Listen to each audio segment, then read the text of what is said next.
हमने अगले भाग में देखा था वर्णनात्मक प्रजनन। वर्णनात्मक प्रजनन क्या होता है? तो उसमें माँ या बाप दो में से कोई एक अथवा दोनों अच्छी नस्ल की भेड़ लिए जाती है, जिससे कि पैदा होने वाले बच्चे हमें अच्छी गुणवत्ता युक्त ऊन दे। जिससे असली नस्ल पैदा हो तो उसको वर्णनात्मक प्रजनन कहा जाता है। अब आगे देखते हैं। जब पाली गई भेड़ के शरीर पर बालों को घनी वृद्धि हो जाती है तो ऊन प्राप्त करने के लिए उसके बालों को क्या किया जाता है? काट दिया जाता है। रेशों को ऊन में संसाधित करना। जैसे हम जब भेड़ों के बाल उतारते हैं तो वो रेशे होते हैं, तंतु होते हैं, लेकिन उसको संसाधित करके हम बुनने लायक बनाते हैं। तो वो कैसे बनाते हैं? तो उसके लिए कुछ चरण दिए गए हैं, 6 चरण हैं। हम बारी बारी देखते हैं। स्वेटर बुनने अथवा शॉल बनाने के लिए उपयोग की जाने वाली ऊन एक लंबी प्रक्रिया द्वारा प्राप्त उत्पाद होती है, जिसमें निम्नलिखित चरण सम्मिलित हैं। उससे पहले हम लोग ये देख लेते हैं कि हमारे भारत में कौन-कौन सी नस्लें पाई जाती है और उनकी गुणवत्ता क्या है। सबसे पहली है लोही किस्म की नस्ल की भेड़, जो अच्छी गुणवत्ता की ऊन देती है और वो राजस्थान और पंजाब में पाई जाती है। उसके बाद आएगी रामपुर बुशायर, जो भूरी ऊन देती है हमें और उत्तर प्रदेश और हिमाचल में पाई जाती हैं। तीसरे नंबर पर है नाली नस्ल की भेड़, जो गलीचे के लिए ऊन देती है और राजस्थान, हरियाणा व पंजाब में पाई जाती है। फिर आती है बाखरवाल नस्ल की भेड़ें, जो ऊनी शॉल के लिए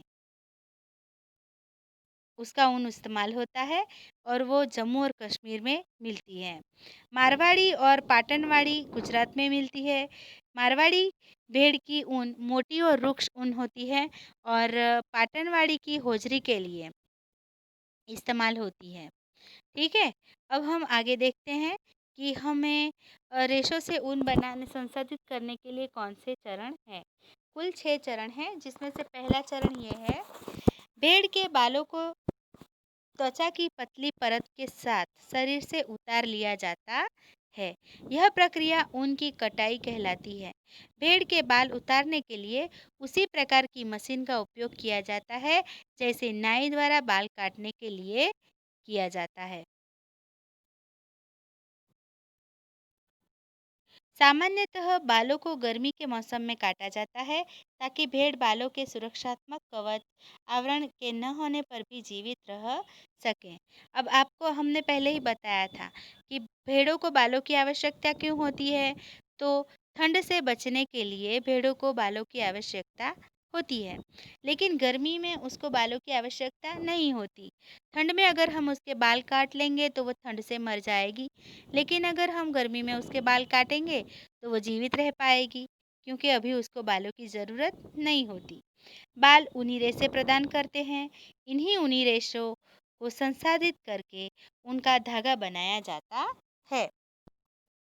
हम बाल के तो स्वेटर नहीं पहन सकते, तो उसको पहले धागा बनाना पड़ेगा और फिर हम उससे शॉल या फिर स्वेटर या फिर हमारे लिए कंबल बुन सकते हैं। ऊन उतारने के दौरान भेड़ को कोई विशेष कष्ट नहीं होता, जैसे कि आपको बाल कटाने अथवा आपके पिताजी को दाढ़ी बनवाने में नहीं होता। आपको दर्द होता है दाढ़ी बनवाते समय या कभी बाल काटते समय? नहीं होता। तो क्या आप जानते हैं ऐसा क्यों होता है? तो जानिए। त्वचा की सबसे ऊपर वाली परत अधिकांशतः मृत कोशिकाओं से बनी होती है। साथ ही भेड़ के बाल फिर से उगाते हैं, जैसे आपके उग जाते हैं, है ना?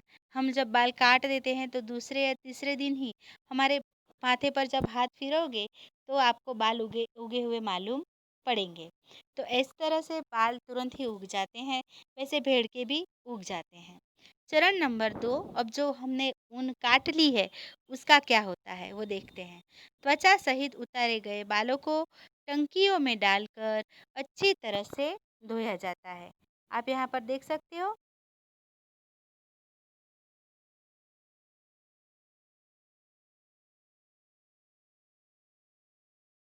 ये देखो, ऊन को टंकियों में डाल पानी में डाला जाता है और उसको अच्छी तरह से धोया जाता है। जिससे क्या होगा जिससे चिकनाई उनमें से, हाँ, जिससे उनमें से चिकनाई, धूल और गर्द निकल जाए। ठीक है? अब भेड़ रोज़ नहाएगी तो नहीं, या हम नहलाएँगे नहीं इतनी सारी भेड़ों को, है कि नहीं? वो जहाँ-वहाँ बैठेंगी और उसके शरीर से बाल जुड़े हुए होते हैं तो उसमें चिकनाई भी होगी। तो वो सारी धुलने से क्या होगी? निकल जाएगी। सारी गंदगी निकल जाएगी और ऊन एकदम सही से स्वच्छ हो जाएँगी। यह प्रक्रम अभिमार्जन कहलाता है। तो आगे आगे वाली प्रक्रम को क्या कहलाएगी? ये चरण एक ऊन की कटाई कहलाती है। और ये जो दूसरी वाली प्रक्रम है उसको क्या कहेंगे? अभिमार्जन कहेंगे। आजकल अभिमार्जन मशीनों द्वारा किया जाता है। आजकल बड़े बहुत सारे काम मशीनों द्वारा किए जाते हैं, क्योंकि ये आधुनिक युग है। तो उसमें बहुत सारी मशीनों की खोज हो चुकी है, जिससे हम लोग काफ़ी कुछ काम फैक्ट्रियों में अब मशीनों द्वारा होते हैं। पहले हाथ से किए जाते थे। चरण नंबर 3 में क्या होगा? तो अभिमार्जन के बाद छँटाई की जाती है। छँटाई की जाती है मतलब वर्गीकरण किया जाता है। अलग-अलग रेशे अलग-अलग तौर पे रखे जाते हैं, उसके लंबाई के हिसाब से, उसकी चौड़ाई के हिसाब से। ठीक है ना? रॉमिल अथवा रोएदार बालों को कारखानों में भेज दिया जाता है, जहाँ विभिन्न गठन वाले बालों को छाँटा या पृथक किया जाता है। छाँटा जाता है अलग-अलग, उसकी क्या कहते हैं उसको, जैसे जो होता है ना, जैसे कोई लंबी होती है तो उसको उसकी लंबाई से हिसाब से, जैसे कोई छोटा होता है, जो रेशे होते हैं उसको अलग कर दिए जाते हैं। ठीक है? चरण नंबर 4, अगले चरण के बालों को सुखाया जाता है। अब क्या किया जाएगा अभिमार्जन के बाद? अभिमार्जन के बाद उसको छाँटा गया, छँटाई की गई और अब उसको सुखाया जाता है। परंतु इससे पहले बालों में छोटे-छोटे कोमल व फूले हुए रेशों को छाँट लिया जाता है। जो सबसे छोटे रोए होते हैं ना, उसको क्या कहते हैं? छाँट लिया जाता है, अलग से कर लिया जाता है। उसको क्या करेंगे? फिर देखते हैं। जो बर कहलाता है ना? वो आपकी स्वेटर आप पहनते हैं तब वो जो ऊपर उठे हुए रहते हैं ना, मुलायम-मुलायम, उसको बर कहा जाता है।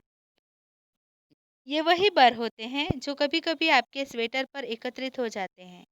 इसके पश्चात रेशों का पुनः अभिमार्जन करके उन्हें सुखा लिया जाता है। हम इस प्रकार प्राप्त उत्पाद ही धागों के रूप में काते जाने के लिए उपयुक्त ऊन होती है। और उसके बाद क्या किया जाता है? रेशों का पुनः अभिमार्जन, वापस से उसको धोया जाएगा और फिर इस प्रकार प्राप्त उत्पाद ही धागों के रूप में जाने काते जाने के लिए उपयुक्त ऊन होती है। फिर उसको काता जाता है धागा बनाने के लिए। रेशों की विभिन्न रंगों में रंगाई की जाती है चरण 5 में।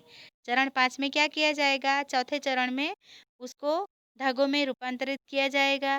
5वें चरण में उसको रंगाई की जाएगी। क्योंकि भेड़ अथवा बकरी सामान्यतः कौन से कलर की होती है? काली होती है, या फिर कत्थई होती है, या फिर सफ़ेद होती है कि नहीं? कत्थई मतलब भूरी। अब आया चरण नंबर 6।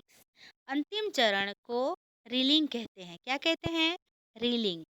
अब रेशों को सीधा करके सुलझाया जाता है।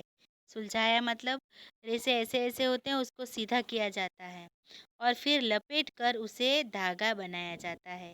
वो जो होता है ना बॉबिन में, ऐसे।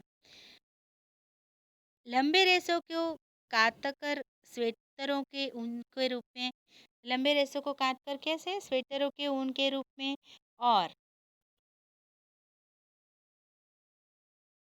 अपेक्षाकृत छोटे रेशों को काटकर ऊनी वस्त्र बुनने में उपयोग किया जाता है। अपने सहपाठियों क्रियाकलाप है। अपने सहपाठियों के साथ इस विषय पर चर्चा कीजिए कि क्या मनुष्यों के लिए भेड़ों को पालना और फिर ऊन प्राप्त करने के लिए उनके बालों को उतारना उचित है? हाँ, क्यों नहीं? हम ही कर लेते हैं ये क्रियाकलाप, तो ये उचित ही है, क्योंकि हम भेड़ों को पालते हैं, उनका ध्यान रखते हैं, उन उनकी ऊन हम सर्दियों में नहीं उतारते हैं। जब उनकी आवश्यकता नहीं होती है, ऐसी गर्मी के ऋतु में हम भेड़ के बालों को उतारते हैं और उतारने के वक़्त भी हम उनका पूरा ख़्याल रखते हैं, जिससे हम उनको कोई नुकसान पहुँचाते नहीं हैं। तो इस तरह से ऊन प्राप्त करना उसमें कोई गलत बात नहीं होती। तो यहाँ भेड़ की बात खत्म होती है। अगले अगले भाग में हम देखेंगे रेशम के बारे में। रेशम रेशम क्या है? आपकी मम्मी के पास हो अगर रेशम की साड़ी तो एक बार ज़रूर देख लीजिएगा। हम अगले भाग में फिर से मिलेंगे। ठीक है?